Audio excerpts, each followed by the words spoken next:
Ciri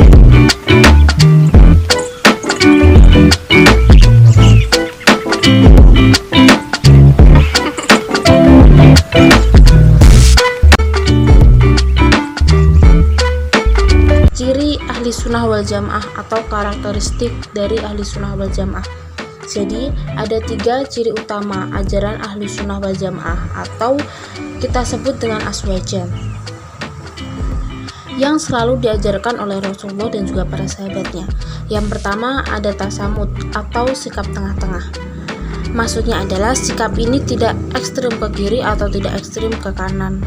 Firman Allah SWT yang berarti, dan demikianlah kami jadikan kamu sekalian umat Islam, yaitu umat pertengahan, adil dan pilihan, agar kamu menjadi saksi ukuran penilaian atas sikap dan perbuatan manusia umumnya, dan supaya Allah menjadi saksi ukuran penilaian atas sikap dan perbuatan kamu sekalian.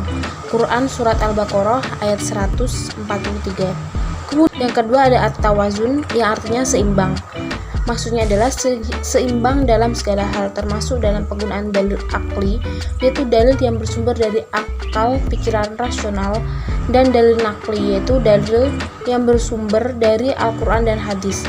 Sebagaimana firman Allah yang berarti, sungguh kami telah mengutus rasul-rasul kami dengan membawa bukti kebenaran yang nyata, dan telah kami turunkan kepada mereka Alkitab dan neraca, supaya manusia dapat melaksanakan keadilan. Quran Surat Al-Hadid ayat 25. Kemudian yang ketiga ada al-i'tidal, yang artinya tegak atau lurus.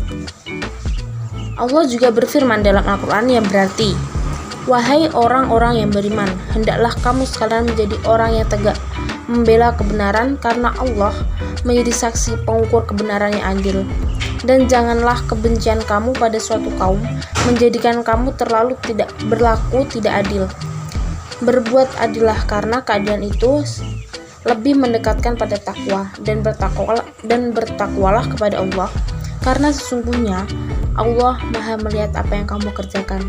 Quran Surat Al-Maidah ayat 8. Nah, selain ketiga prinsip tadi, golongan ahlu sunnah wal jamaah juga mengamalkan sikap tasamuh atau sikap toleransi, yakni menghargai perbedaan serta menghormati orang yang memiliki prinsip hidup yang tidak sama dengan kita. Namun bukan berarti mengakui atau membenarkan keyakinan yang berbeda. Nah, dalam hal ini Allah juga berfirman dalam Al-Quran yang artinya, Bismillahirrahmanirrahim, maka berbicaralah kamu berdua, Nabi Musa alaihissalam dan Nabi Harun alaihissalam, kepada Fir'aun dengan kata-kata yang lemah lembut, dan mudah-mudahan dia ingat dan takut. Quran Surat At-Toha. Nah, untuk penjelasan selanjutnya akan dijelaskan oleh rekan saya. Ini adalah ayat ini berbicara tentang perintah Allah Subhanahu wa taala kepada Nabi Musa alaihi wasallam dan Nabi Harun alaihi wasallam agar berkata dan bersikap baik kepada Fir'aun. Al-Hafiz Ibnu Katsir 701 sampai 774 Hijriah atau 1302 sampai 1373 Masehi. Ketika menjabarkan ayat ini, beliau mengatakan, yaitu sesungguhnya dakwah Nabi Musa alaihi wasallam dan Nabi Harun alaihi wasallam kepada Fir'aun adalah menggunakan perkataan yang penuh belas kasih, lembut, mudah, dan ramah. Hal itu dilakukan supaya lebih menyentuh hati, lebih dapat diterima, dan lebih berfaedah. Menurut tafsir Al-Qur'anil Azim Juz 3 halaman 206. Dalam tataran praktis sebagaimana dijelaskan Kiai Haji Ahmad Siddiq bahwa prinsip-prinsip ini dapat terwujudkan dalam beberapa hal sebagai berikut. Yang kesatu, akidah. A. Keseimbangan dalam penggunaan dalil akli dan dalil nakli.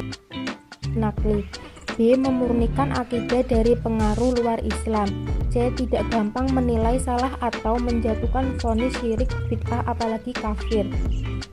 Yang kedua, syariah. A. Berpegang teguh pada Al-Quran dan hadis dengan menggunakan metode yang dapat dipertanggungjawabkan secara ilmiah. B. Akal baru dapat digunakan pada masalah yang tidak ada nas yang jelas atau syarih qot'i. C. Dapat menerima perbedaan pendapat dalam menilai masalah yang memiliki dalil yang multi-interpretatif atau zanni. Yang ketiga, tasawuf atau akhlak. A. Tidak mencegah, bahkan menganjurkan usaha memperdalam penghayatan ayat ajaran Islam selama menggunakan cara-cara yang tidak bertentangan dengan prinsip-prinsip hukum Islam. B. Mencegah sikap berlebihan guluf dalam menilai sesuatu. C. Berpedoman kepada akhlak yang luhur, misalnya sikap saja'ah atau berani, yaitu antara penakut dan ngawur. Sikap tawadu, yaitu antara sombong dan rendah hati. Sikap dermawan, yaitu antara kikir dan boros.